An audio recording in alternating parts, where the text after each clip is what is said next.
This conference will now be recorded.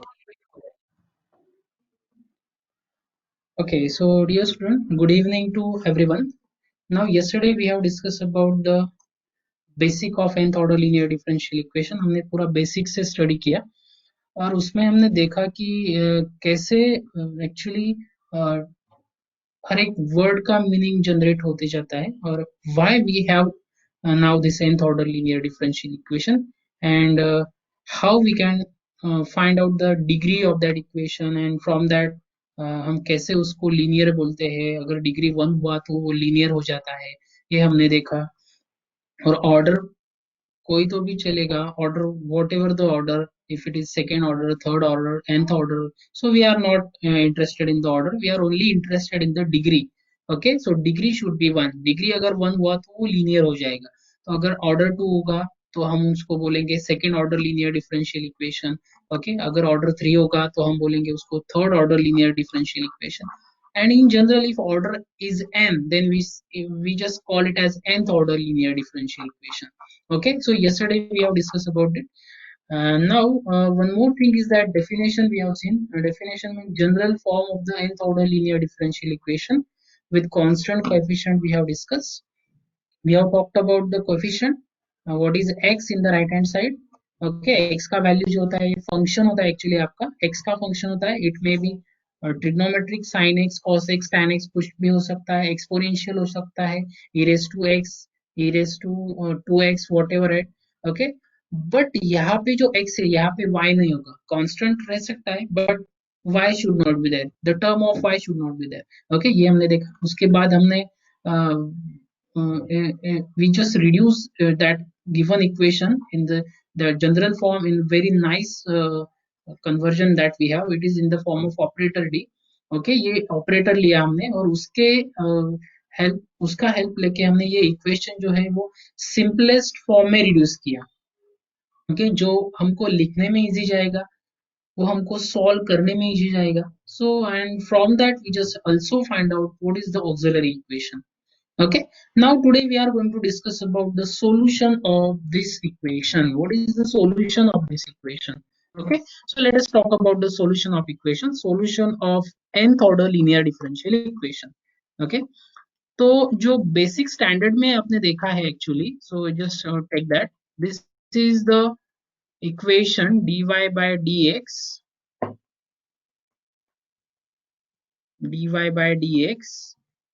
Plus py equal to q ये जो है आपका it is LDE linear differential equation ordinary linear differential equation ये ordinary है ordinary क्यों बोलते हैं हम उसको क्योंकि इसका ऑर्डर भी 1 है और डिग्री भी 1 है order is also 1 and degree is also 1 that's why we just call it as ordinary differential equation okay but अभी हमको solution जो चाहिए it is the solution of nth order linear differential equation we are not interested here in the ordinary linear differential equation okay but फिर भी अपने जो lower standard में देखा है इसका जो सॉल्यूशन था actually it is y into e raised to y into integrating factor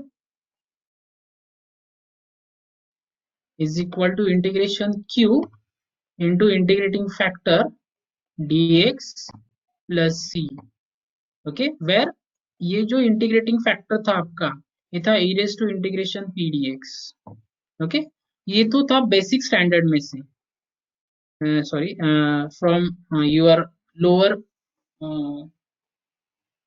standards means you have seen this in 12th standard also okay आपने ये M2 में भी देखा है आपने ये डिप्लोमा में भी देखा है डिप्लोमा में भी ये हुआ है ओके तो अभी हम इसके आगे जाएंगे अभी हमको जो है वो nth order linear differential equation है okay now consider our nth order linear differential equation nth order LD okay LD means linear differential equation with constant coefficient okay और ये हम ऑपरेटर D में लिखते हैं actually so it is in the form of operator D it is like this phi of D into y is equal to x or we can say it as fx as usual okay ये हो गया आपका nth order linear differential equation okay अभी इसका जो solution है actually, so the solution of above equation is given by solution of above equation is given by, इसे लिखते हैं, ये एक्चुअली सॉल्यूशन दो पार्ट में डिवाइड हुआ। ओके इधर आपको एक ही पार्ट था, पूरा सॉल्यूशन एक ही स्टेप में मिलता था, अभी इधर हमको दो पार्ट में सॉल्यूशन फाइंड करना है। So first part is what, it is y is equal to what, it is complementary function, बताऊंगा आपको complementary function means what, plus particular integral.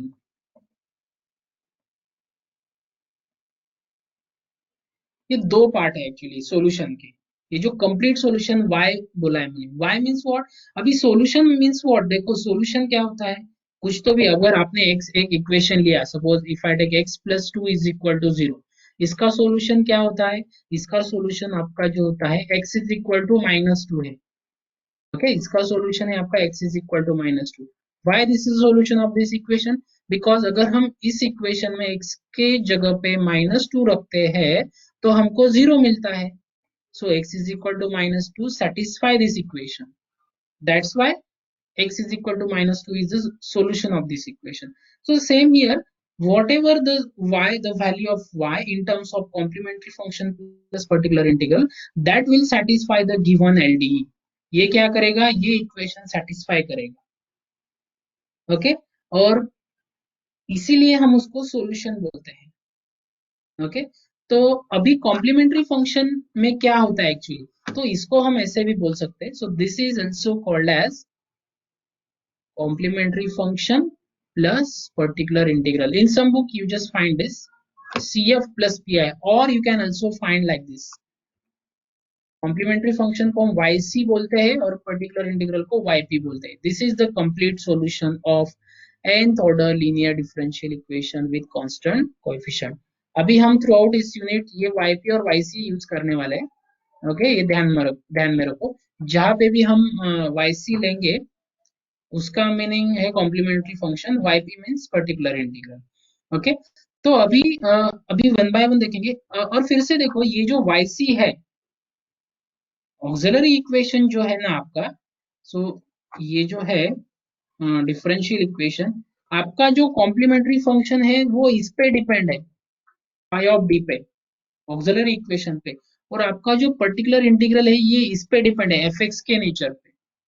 That will discuss in detail in the next step. Okay तो अभी हम फिलहाल देखते हैं कि complementary function means what. Okay so hope you have understand this, what is the solution of this equation. So solution of nth order linear differential equation is nothing but it is a combination of two parts, first is complementary function और second है आपका particular integral।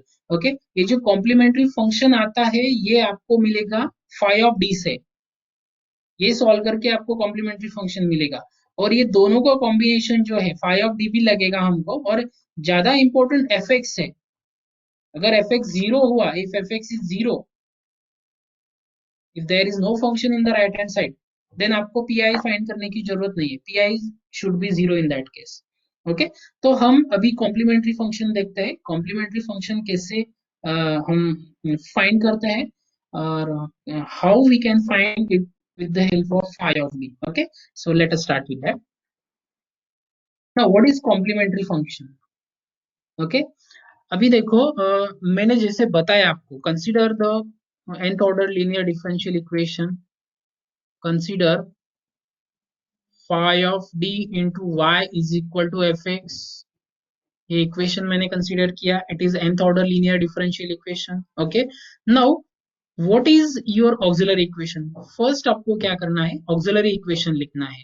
Okay so auxiliary equation is what, auxiliary equation मैंने कल बताया था, auxiliary equation is what, आपको ये phi of d लेना है और ये जीरो को असाइन करना है। This is your auxiliary equation, phi of d equal to zero.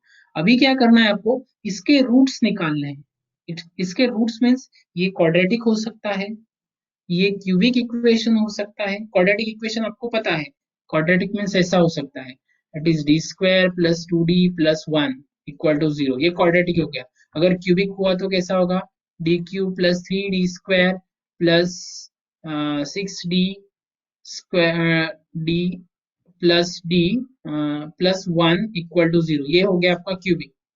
Okay, ये आपको पता है ये सब types of equation. They are these are actually polynomial. This is a polynomial of degree 2, this is a polynomial of degree 3. हम इसको quadratic equation बोलते हैं और इसको क्यूबिक इक्वेशन बोलते हैं. This is cubic. Okay, fourth order का equation भी होगा आपको in some cases. Okay, so how to find out the roots, that we will discuss now. So आपको क्या करना है, so you have to find the roots of this phi of d is equal to 0. Okay, अभी ये roots कैसे होंगे, there are 4 cases depending on the nature of roots. Okay, so depending on nature of roots of depending on nature of roots of auxiliary equation, we have different 4 cases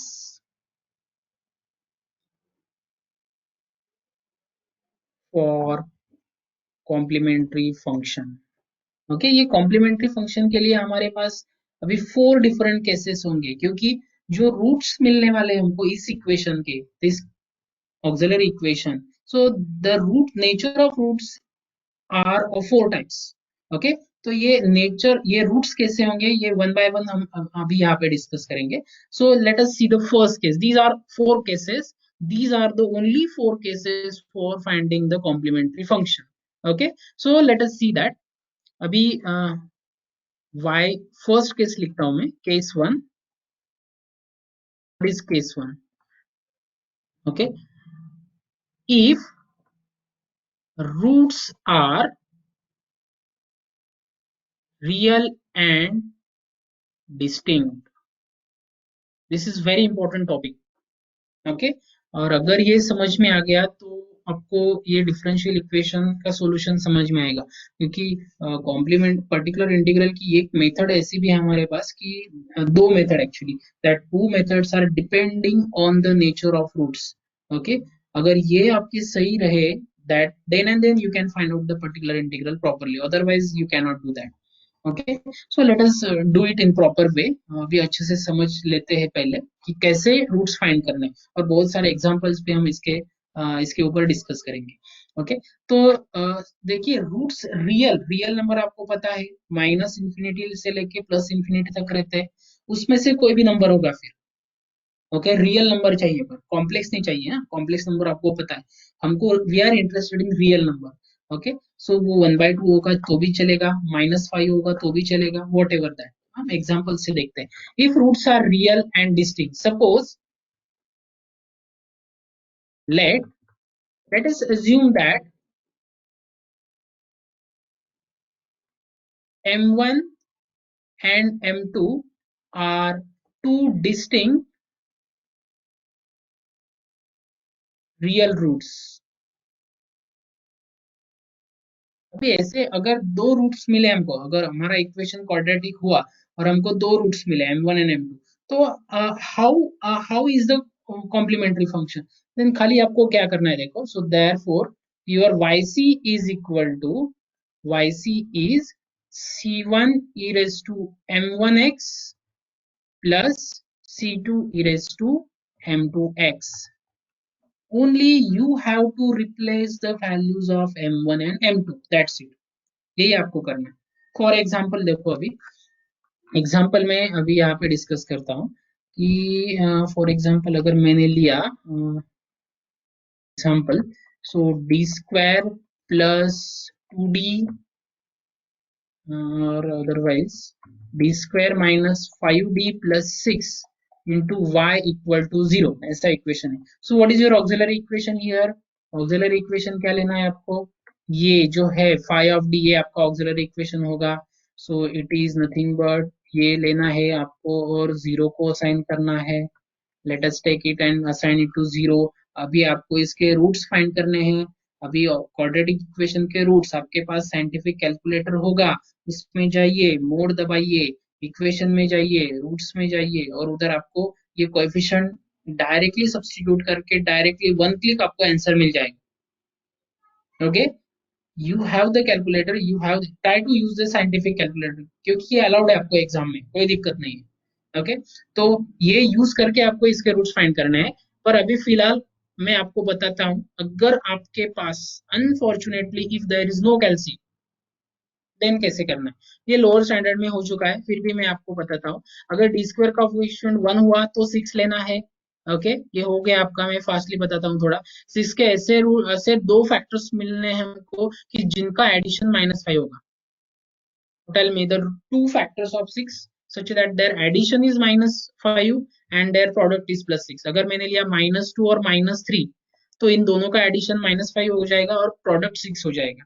okay, तो अभी अभी क्या करना है मुझे, ये डी स्क्वायर जो है ऐसे लिख रहा हूं मैं, D square -2d -3d +6 is equal to 0। ये जो -5d है, ये यहाँ पे रिप्लेस किया मैंने, -2d -3d means -5d। I just only have the adjustment. Okay, आपको कैल्सी में ये सब कुछ करने की जरूरत नहीं है, आपको कैल्सी में सब ऑटोमेटिकली मिल जाएगा। खाली आप कोएफिशिएंट डालो 1 -5 एंड 6, आपको डी की दो वैल्यूज मिल जाएगी डायरेक्टली, कुछ करने की जरूरत नहीं है। ओके, एक सेपरेट लेक्चर में उस पे लूंगा और just uploaded on the website also, so that you can understand how to find out the roots with the help of scientific calculator। okay, whatever the equation, whether it is cubic or quadratic, isn't it? okay, तो अभी फिलहाल हम देखते हैं कि ऐसे ये कैसे फाइंड करना है। अभी क्या करना है आपको, ये जो दो है, दोनों के ग्रुप करने हैं आपको। Let us take this as a first group, this is as a second group. Okay, तो यहाँ पे क्या हो जाएगा, मैं डी कॉमन ले लूंगा, ब्रैकेट में मुझे क्या मिल जाएगा, डी -2 मिलेगा। अभी मैं यहाँ से -3 कॉमन लेता हूँ, ब्रैकेट में मिल जाएगा D -2, this is equal to 0। This is algebraic calculation।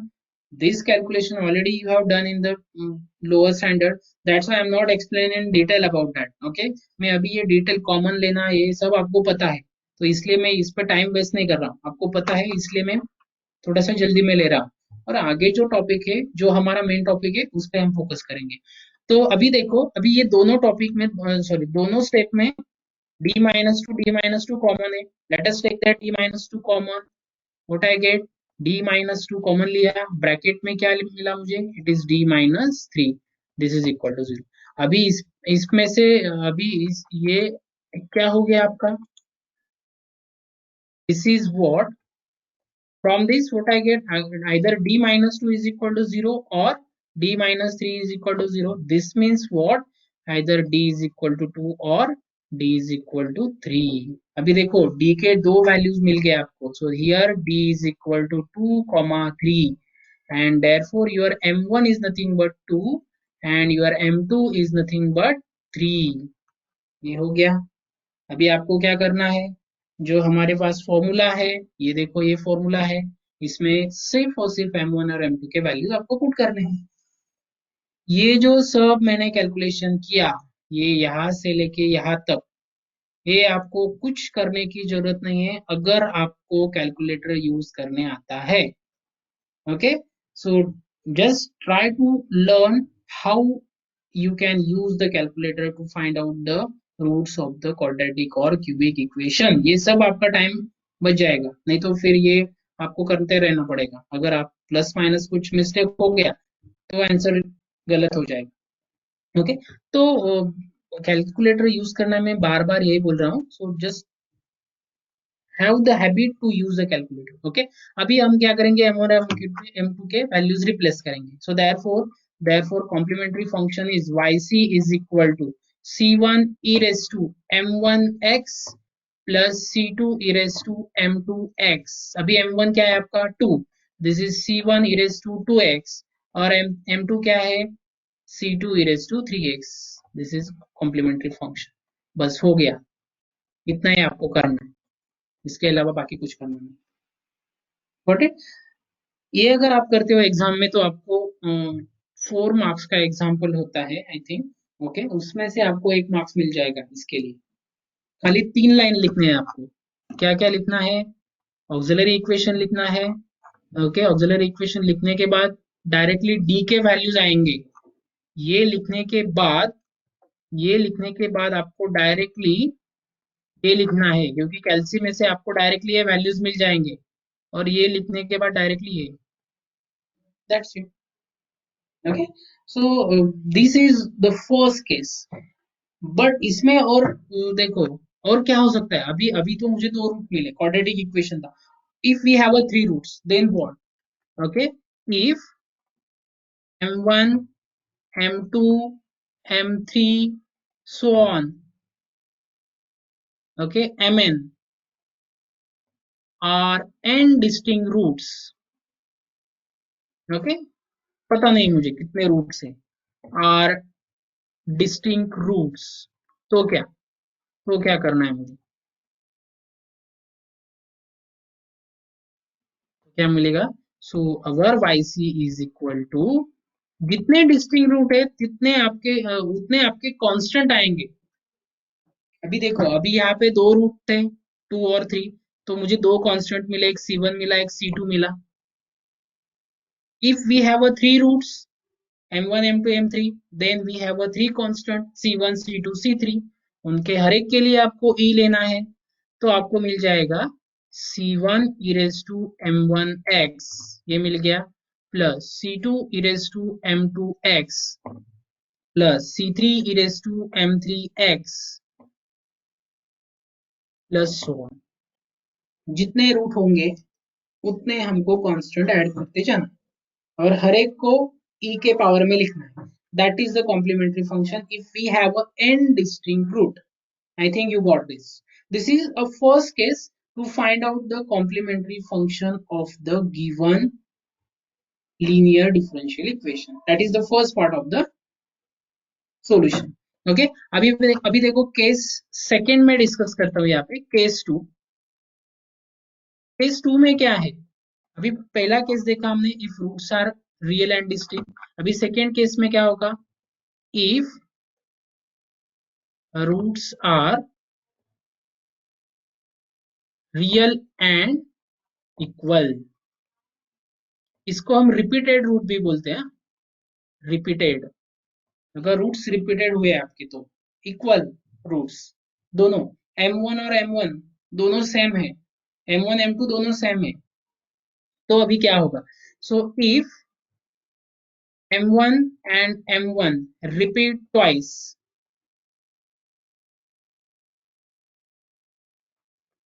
Okay,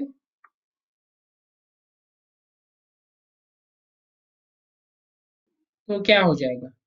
दो बार ये रिपीट हुआ है, इक्वल है दोनों रूट्स, ओके, तो आपका जो yc है it is nothing but, see this is very interesting, आपको एक ही बार इरेज टू लिखना है, पर क्या लिखना है? C1 plus C2x and then e raise to m1x, got it? So C1 plus C2x into e raise to m1x ऐसा लिखना है, क्योंकि m1 रिपीट हुआ है, कांस्टेंट भले ही दो आएंगे बट ये दोनों के लिए आपको एक ही लिखना है। In some book you may find like this, C1x plus C2 e raised to m1x, both are the correct, दोनों करेक्ट है, ये भी करेक्ट है। आइदर आप x यहाँ पे दो C2 को या C1 को, इट डजेंट मैटर, ओके। अगर m1 थ्री टाइम्स रिपीट होता है तो क्या करेंगे? Okay, so if m1 and m1 are three time repeated roots,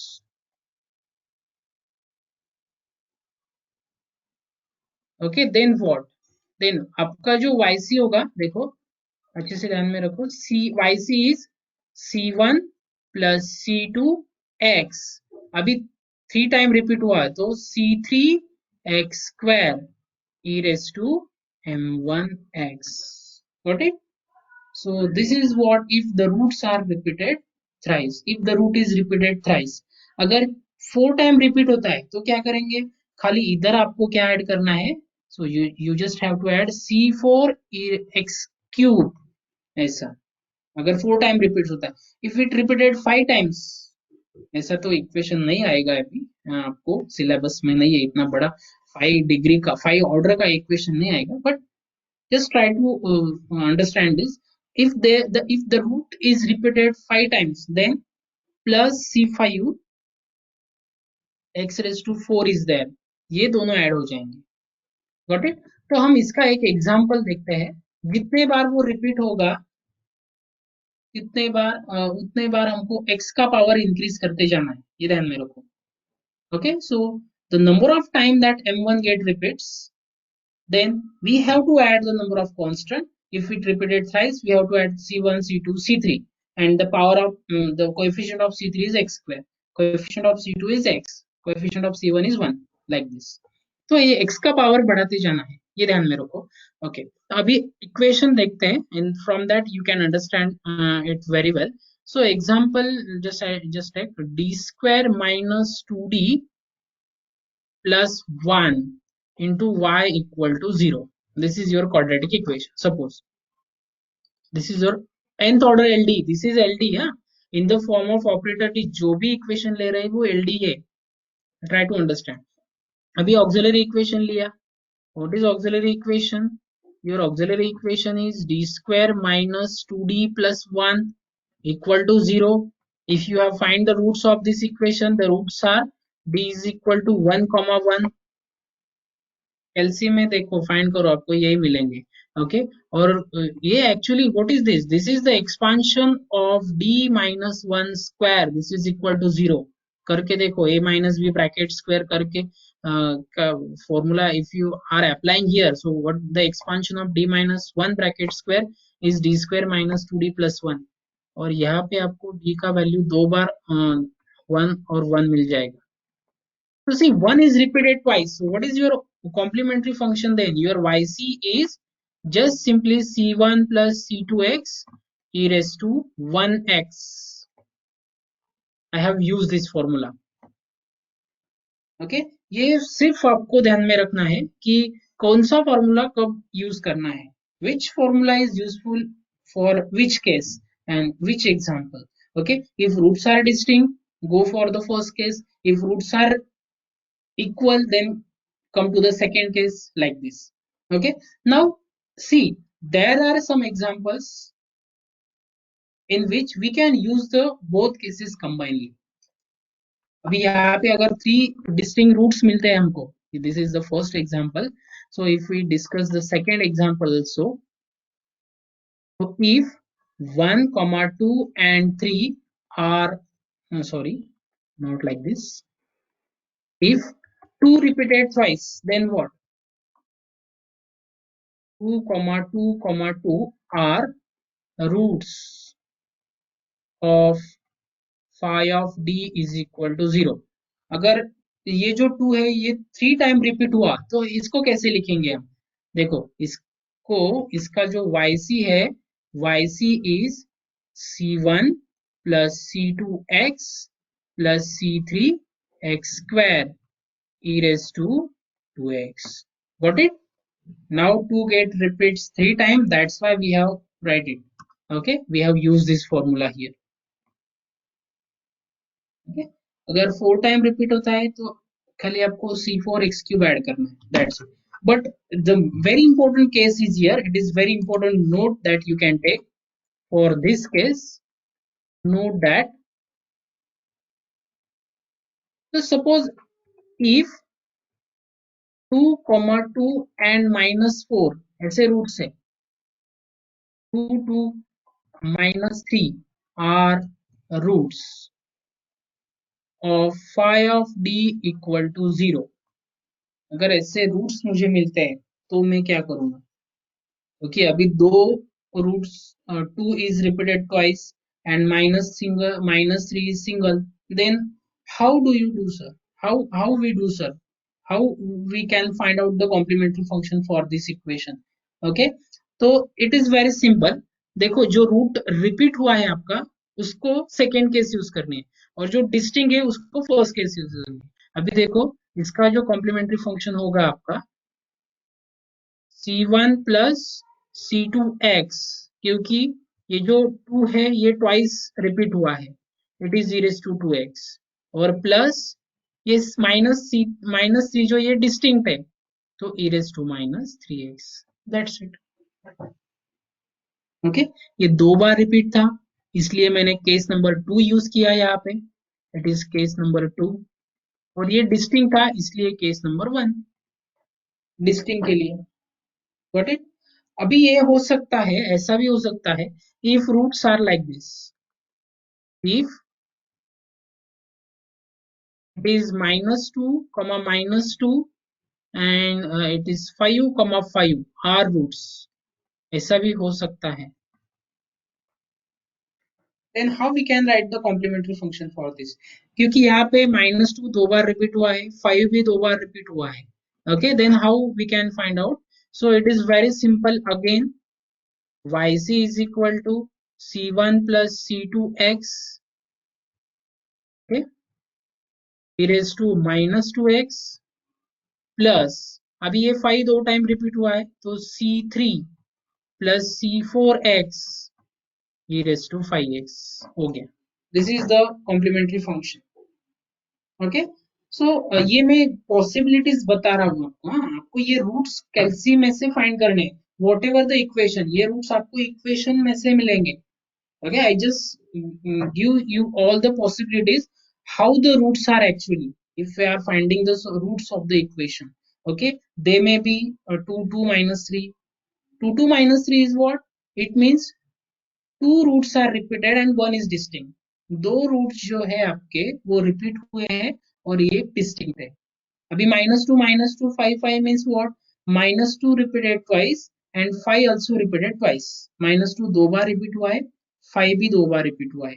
तो how we can find out the complementary function for this, that's I have explained। Okay, now let us move to the third case. This third case is very important and very interesting। Okay, so this case number 3, so if roots are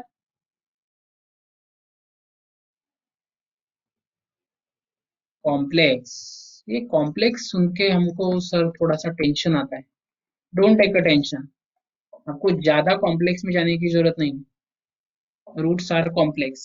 अभी roots complex कैसे होते हैं मालूम है क्या आपको? Have you know how the roots are complex? देखो ऐसे होते हैं, let alpha plus minus beta i be the pair of complex root.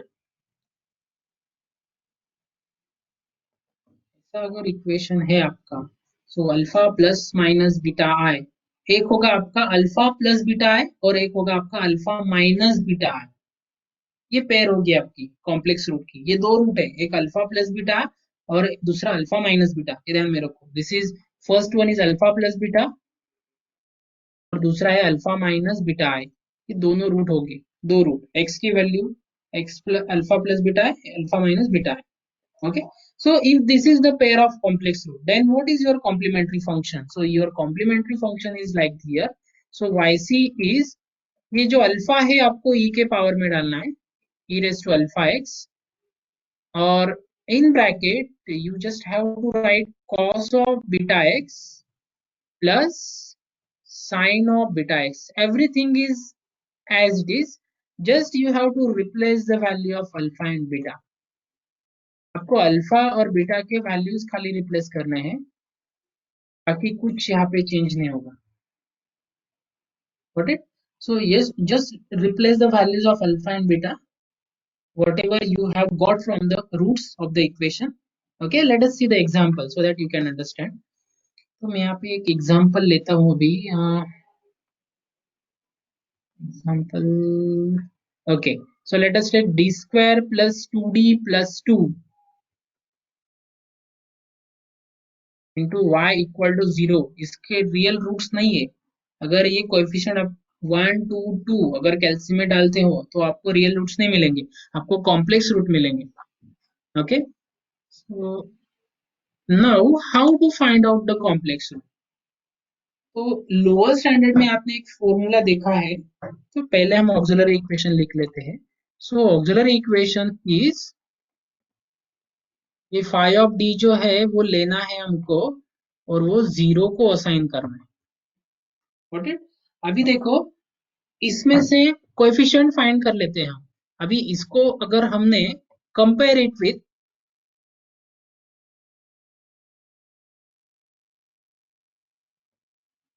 ax square plus bx plus c equal to 0 means x means d है आपका यहाँ पे। Okay, यहाँ पे d square plus two D plus two, यहाँ पे x square plus b x plus c. अगर हमने कंपेयर किया, so what I get here, a is equal to 1 d square का coefficient, b is equal to 2 and c is also 2। Okay, और आपने एक formula जो लोअर स्टैंडर्ड में आपको पता है इसका, x आपको इस फॉर्मूला से मिलता है minus b plus minus root over b square minus 4ac divided by 2a। मैं फिर से बता रहा हूँ, ये सब आपको करने की जरूरत नहीं है if you have a calci and if you know how to use it to find out the roots, otherwise you have to do all that things. Okay, तो इसीलिए मैं बता रहा हूँ कि कैलसी यूज करना जो है वो सीखे। ओके, और recently just very soon I will just upload the video to find out the roots with the help of calci. Okay, तो अभी क्या करना है, ये जो फॉर्मूला है ना, इसके अंदर हमको ये ए बी सी सब वैल्यूज डाल देना है। तो डी क्या मिलेगा देखो हमको, so our d is equal to minus of b का वैल्यू डाला मैंने 2 plus minus root over b square means 2 square minus 4 into a means 1 c means 2, okay, divided by 2 into c means 2, that's it। okay, तो यहाँ पे मिल जाएगा minus two as it is plus minus root over b square means 4 minus 8 divided by 4 like this। okay, so here I get minus 2 plus minus root over minus 4 divided by 4। अभी यहाँ पे देखो minus 4 means I हो जाएगा। अभी ये जो minus 4 है, root minus 4 can be written as root of 4 into root of minus 1 और this is simply two i. Okay, so we can write, ये आपको पता है complex, this is minus 2 plus minus 2i divided by 4। Got it, और finally what I get, it is minus 1 by 2 plus minus 1 by 2 I, this is the value of d। okay, so if we compare with this, so what I get, alpha plus minus beta I, so from this what is the value of alpha, it is minus 1 by 2, and what is the value of beta, it is 1 by 2। okay, ये दोनों values आपको लेने हैं और सिर्फ यहाँ पे डालने हैं, where it is in this formula। so yc is equal to what I get now, so therefore your yc is equal to e raised to alpha x in bracket cos of beta x plus c1 and c2 are there, of course। okay, e1 cos of beta x plus c2 sin of beta x। Okay, तो यहाँ पे alpha और beta में replace करता हूँ अभी, it is e raise to minus 1 by 2x in bracket c1 cos of beta means 1 by 2 again, so this is 1 by 2x plus c2 sin of 1 by 2x like this। okay, so this is your complementary function if the roots are complex। ये आपको ये भी पता चल गया कि complex root कैसे find करते हैं। ओके, तो फिर से एक बार देखो, हमने अब तक कितने केसेस डिस्कस किए हैं। Case number 1 that we have, if the roots are real and distinct. So case number 2, if the roots are complex, sorry, real and equal, and if the roots are complex। anyone have some problem with this? okay, if you have the problem you can ask।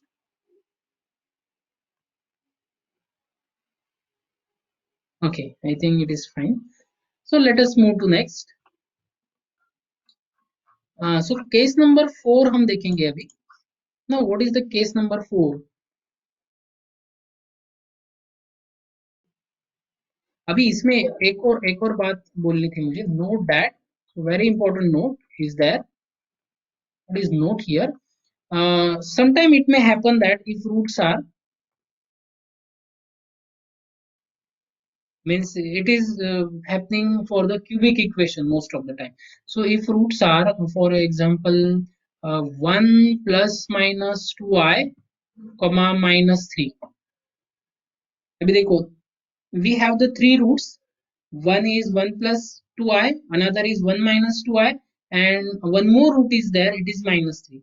Means two roots are complex. We have one complex pair and another it is distinct root. So how we can find out the complementary function for this type of roots? If roots are like this for any cubic equation, for any LDE, okay, then what is your complementary function? So your yc is, देखो पहले क्या करना है आपको, e raised to alpha means this is your alpha, this is alpha, this is beta. तो ये आपको complex का रूट लिख लेना है. So it is e raised to, so yc is equal to e raised to alpha means x, 1x, in bracket c1 cos of beta means 2x plus c2 sin of beta means 2x. Hello sir. ये हो गया complex का. हाँ yes Wasim. Hello sir. Hello. हाँ Wasim can you बोलो. Explain complex again? Root and what is, explain the last point again. Okay, which one? Complex. I think it is third case.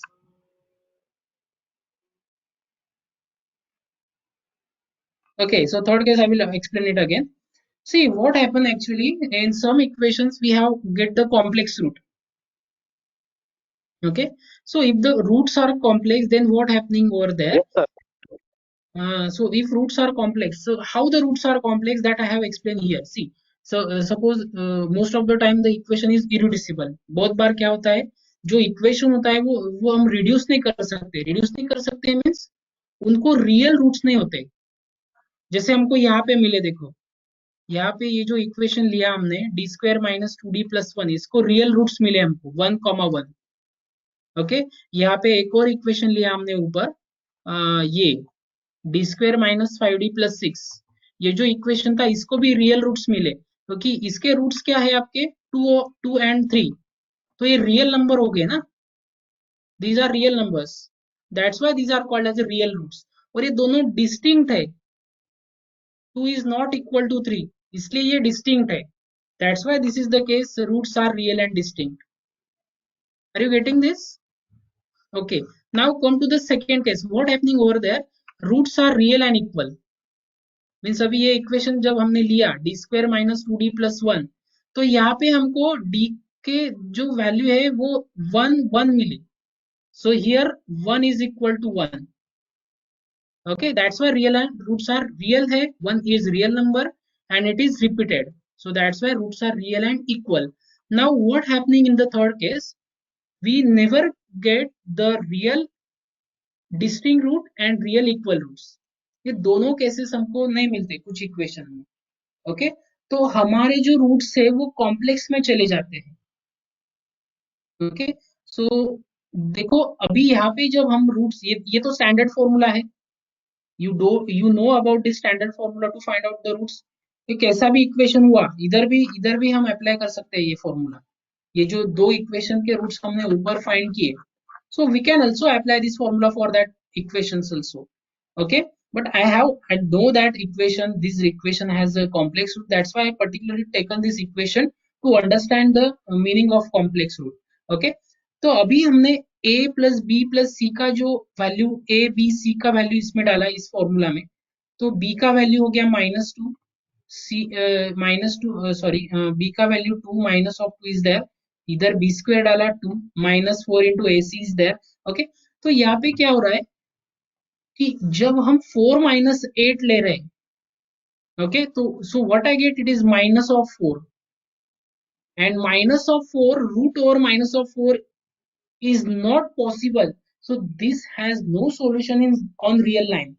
ये जो real line होता है इसका square root minus number का square root नहीं लेते हम, जो भी स्क्वायर रूट हमारे पास है वो सब पॉजिटिव नंबर का है. देखो हमने अगर 2 का भी स्क्वायर लिया, if I take the square of 2 it is 4, and if I take the square of minus 2 it is again plus 4.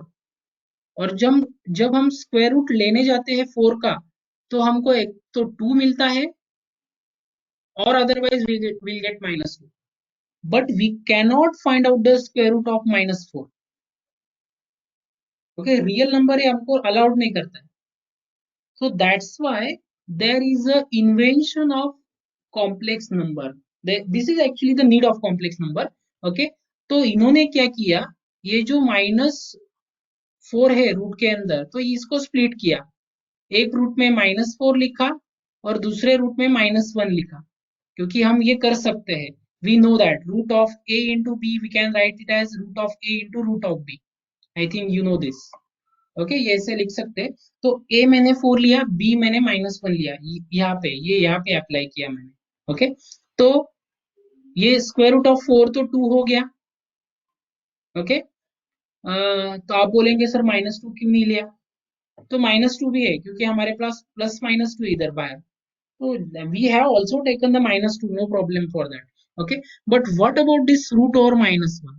तो ये जो root over -1 है इसके लिए we have the some imaginary number.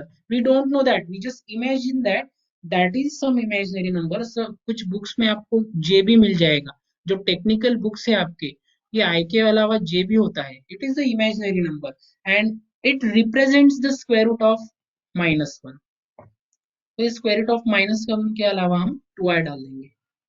Okay, तो यहाँ पे डाल दिया मैंने, 2 कॉमन निकाला और 4 को डिवाइड कर दिया. So I just take this 2 common, inside the bracket I get 1 plus minus I. okay, divided by 4, minus is of course there, 2 divided by 2, 4 is 1 by 2 is there, and now we get -1 by 2 plus minus 1 by 2 I. Now I have, now alpha is equal to, see if I compare this with complex pair, so alpha plus minus beta I, alpha is -1 by 2, beta is 1 by 2. okay, and now I have put it in only the formula of complementary function. This is our alpha and this is -1 by 2, and this is beta, it is 1 by 2 in both the positions. I think you got this. Any doubt about this? Do you understand? Yes, sir. Okay, any doubt about that previous concepts? Okay, shall we move forward? No, sir. No. Okay. Yes, sir. Okay, so see, one more special case that I want to explain you about this. What if we have a cubic equation? Cubic means देखो, quadratic equation को 2 roots मिलेंगे, cubic equation को आपको 3 root मिलेंगे. जिसकी order 3 होगी उसको हमको 3 रूट मिलेंगे. तो अभी अगर हमको ऐसे रूट मिले, one pair is of complex number and another is one root is distinct, अगर ऐसा हुआ तो क्या, तो इसके लिए आपको केस 3 यूज करना है, जो कि हमने अभी देखा. ये अल्फा हो गया, ये बीटा हो गया, e raised to x, alpha की value 1, c1 cos of beta is 2 plus c2 sin of 2x, plus अभी क्या करना है, ये डिस्टिंक्ट है ना, तो इसके लिए केस 1 यूज करना है. तो c1 e raised to, sorry, c3, don't repeat the constant, c3 e raised to minus 3x, that's it. okay, तो ऐसा हो सकता है कुछ इक्वेशन में, that we will also discuss in upcoming examples. So there are some examples in which the roots are in this format also. So we just take care of this, how we can write down the complementary function for those equations. okay. अभी ऐसा भी हो सकता है कि ये जो -3 ये 2 बार रिपीट हुआ हो. okay, so ये जो होगी first case, special case. second, if roots are like this, 1 plus minus 2i and -3 comma -3 ऐसे भी हो सकता है। -3 दो बार रिपीट हुआ है, एक कॉम्प्लेक्स पेयर है हमारे पास। So how can we find out the complementary function for this? तो simply we have to write C1, इसके लिए थर्ड केस यूज करना है और ये दोनों के लिए सेकेंड केस यूज करना है। तो C1 e raised to x is there, okay, then C1 cos of beta means 2x plus C2 sin of beta means 2x और प्लस अभी ये रिपीट हो गए तो सेकेंड केस क्या बोलती है? C4 plus C5 sorry C3 is there, not C4, C3 plus C4x e raised to -3x, that's it. Okay, just telling you all the possibilities, how the roots are coming from the equation. Okay, so ऐसे भी हो सकता है। मैं आपको ये I think I just take the one more example to understand this. Okay, so let us take the one more example to understand the third case. Okay, so let us take the equation d square plus 9 into y equal to 0. So equal to 0, I just intentionally take equal to 0 because we are not interested here in the particular integral. हमको particular integral अभी देखना है, इसके लिए equal to 0 में हर बार ले रहा हूँ। तो अभी यहाँ पे ऑक्सिलरी इक्वेशन फाइंड करना है। तो find out the auxiliary equation. Your auxiliary equation is simply auxiliary equation is d square plus 9 equal to 0। इसके रूट्स फाइंड करने, इसके रूट सिंपल है, आप कैलसी में डालो आपको तुरंत मिल जाएगा। और otherwise you can take d square is equal to -9 again, ये प्लस है उधर शिफ्ट हो गया माइनस हो गया। तो if you are taking square root then what I get, d is equal to root over -9। Okay, same as that of previous, -4 का जो बताया मैंने वैसे ही।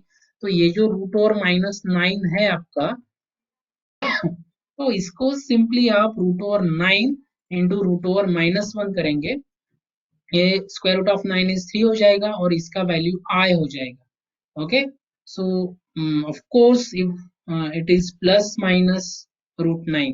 Okay, so d is equal to what, क्योंकि स्क्वायर रूट इधर plus होता है और माइनस होता है, तो it is plus minus 3i मिल जाएगा आपको। ओके, तो आप बोलेंगे सर इधर तो अल्फा दिख नहीं रहा है हमको, खाली बीटा दिख रहा है। Don't take attention. How we can write this? 0 plus minus 3i. We can write like this. Okay. So here your alpha is what? This is your alpha 0 and beta is 3. I don't take I. I नहीं लेना है solution में। Alpha is 0 and beta is 3. Okay. So from this what I get? What is your complementary function? So your yc is e raised to alpha means 0x. In bracket c1 cos of beta means 3x plus c2 sin of beta means 3x, that's it. Okay, or e raised to 0, anything raised to 0 is 1. Okay, so we can put this as 1 in bracket c1 cos of 3x plus c2 sin of 3x, like this. Okay, now there is no need to write 1 into anything is 1, so therefore simply we can write this as cos of 3x plus c2 sin of 3x. Wonderful solution we now have in the form of alpha and beta, in the form of c1 c2. So hope you understand this. Okay, I think you just clear that concept what you have in the third case. Okay, so this is somewhat if we deal with the complex number, so that we have some phobia in our mind about the complex number. Okay, but it is very simple, ये बहुत simple है actually. Complex number is very simple part and it has also many applications. Okay, तो अगर आपको third case समझ में आता है तो you can easily understand the next case, and it is what, it is the case of repeated complex roots। जैसे हमने देखा, देखो फर्स्ट क्या था, हमारे रूट्स जो है तो वो डिस्टिंक्ट है, पहले केस में roots are real and distinct, second case में वो रिपीटेड हो गए, real repeated roots equal roots. अभी थर्ड केस में देखा हमने रूट्स कॉम्प्लेक्स है। अभी फोर्थ केस में देखेंगे अगर रूट्स आपके कॉम्प्लेक्स और रिपीटेड होते हैं then what will happen. okay, so these are all possibilities of roots. Okay, so your last case of complementary function, so if roots are complex repeated, okay, तो मैं यहाँ पे ले लेता हूँ एक पेयर लेता हूँ मैं अल्फा प्लस बीटा आई और वो रिपीट करता हूँ। Okay, so late alpha plus beta I comma alpha plus beta I repeat twice, ये रिपीट हो रहा है। एक ध्यान में रखो अभी हमको चार रूट्स मिल रहे हैं, एक अल्फा प्लस बीटा है, एक अल्फा माइनस बीटा है, और वही रिपीट हो रहा है। Means the order of our equation is 4। जितने रूट्स मिलेंगे उतनी हमारे इक्वेशन की ऑर्डर होगी, जो भी हमारा डिफरेंशियल इक्वेशन होगा, जो भी हमारा एलडीई होगा। If we have a 3 roots then order of equation is 3, if we have a 2 roots then order of equation is 2। ये ध्यान में रखो। अभी देखो अभी कॉम्प्लीमेंट्री फंक्शन क्या होगा फिर आपका, it is very simple. Second case का एप्लीकेशन है यहाँ पे, बाकी कुछ नहीं। ई रेस टू अल्फा इज एक की बार लिखना है आपको, ब्रैकेट में क्या करना है आपको C1 प्लस C2x लिखना है क्योंकि ये रिपीट हो रहा है, cos of beta x plus C3 plus C4x लिखना है into sine of beta x. ये सेकेंड और थर्ड केस का कॉम्बिनेशन है खाली, nothing will different. Okay, so because of this beta is repeating alpha is repeating we just use the second case। second case में जो हमने लिया था ये यूज किया, और ये तो हमने थर्ड केस में देखा, और एक ही बार लिखना है। ओके, देखेंगे इक्वेशन हम देखेंगे। भी इक्वेशन कैसा होगा देखो, d square plus 2d plus 2 bracket square into Y equal to 0, ऐसा इक्वेशन है आपका। इसको अगर आप सॉल्व करते हो तो आपको ये डी रेज टू 4 मिल जाएगा, तो ये दो बार रिपीट हो रहा है। ऑक्सिलरी इक्वेशन देखो, अभी ऑक्सिलरी इक्वेशन क्या है, auxiliary equation is D square plus 2d plus 2 bracket square equal to 0। तो अगर हम इसको स्प्लिट करते हैं तो ये दो बार हो जाएगा, D square plus 2d plus 2 into d square plus 2d plus 2। और ऑलरेडी हमने इस इक्वेशन के रूट्स फाइंड करके रखे हैं, पिछले एग्जांपल में देखा हमने। So these are the roots -1/2 plus -1/2 I, so we can use the same here। Therefore from this what I get, d is equal to -1/2 plus -1/2 I comma -1/2 plus -1/2 I। Okay, तो ये alpha plus beta repeat हो गया, this is alpha, this is beta, this is alpha beta, ये root repeat हो गया आपका, complex pair it is repeating, and that's why your complementary function is simply what, e raise to -1/2 x bracket में c1 plus c2x cos of 1/2, so this is cos of 1/2 x plus c3 plus c4x into sine of 1/2 x, that's it, this is your complementary function। okay, तो और एक और example हम ले सकते हैं यहाँ पे, so that I then after that I just finish this concept। So one more example we'll discuss here, it is if I take that d square plus 9 into bracket square into y equal to 0।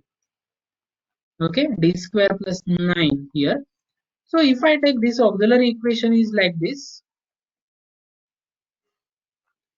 it is simply d square plus 9 bracket square is equal to 0। ये 2 बार हो जाएगा, फिर d square plus 9 into d square plus 9 हो जाएगा, this is equal to 0। Okay, अभी अभी 2 बार हो गया, इसलिए डी के जो वैल्यूज हो गए आपके, it is plus minus 3i comma plus minus 3i। ये इसका वैल्यू ऑलरेडी हमने फाइंड किया है। ओके, ये 2 बार रिपीट हो गया अभी, तो आपको यहाँ पे कॉम्प्लीमेंट्री फंक्शन मिलेगा, it is e raised to 0x। देखिए अल्फा नहीं है हमारे पास, ब्रैकेट में ये 2 बार रिपीट हो रहा है, c1 प्लस c2x लिखो क्योंकि ऐसा केस बोल रहा है हमको। It is cos of 3x, beta is 3 plus c3 plus c4x, और यहाँ पे हो जाएगा आपका sine of beta x, beta means 3, sorry, that's it. ये आप एलिमिनेट कर सकते हैं, ये लिखने की कोई जरूरत नहीं है क्योंकि e raised to 0x is 1, and that is the simple concept to find out the complementary function for the given differential equation, given LD। ये अगर आप करते हो तो 1 मार्क्स आपका फिक्स हो जाता है। यहाँ पे एग्जाम में ऐसे 3 क्वेश्चंस आते हैं, तो 3 मार्क्स तो आपको मिल जाएंगे। Okay, so definitely it is very simple concept, so you have to just practice it at home. Okay, so tomorrow we'll discuss the more example on that. Okay, more and more example on this, so tomorrow's lecture will discuss fully on the example based on this complementary function. Okay, hope you understand. Any doubt about the today's concept? If you have, then just ask, otherwise we'll conclude. Okay, so fine, we just stop here. Okay, hope you understand. Have a nice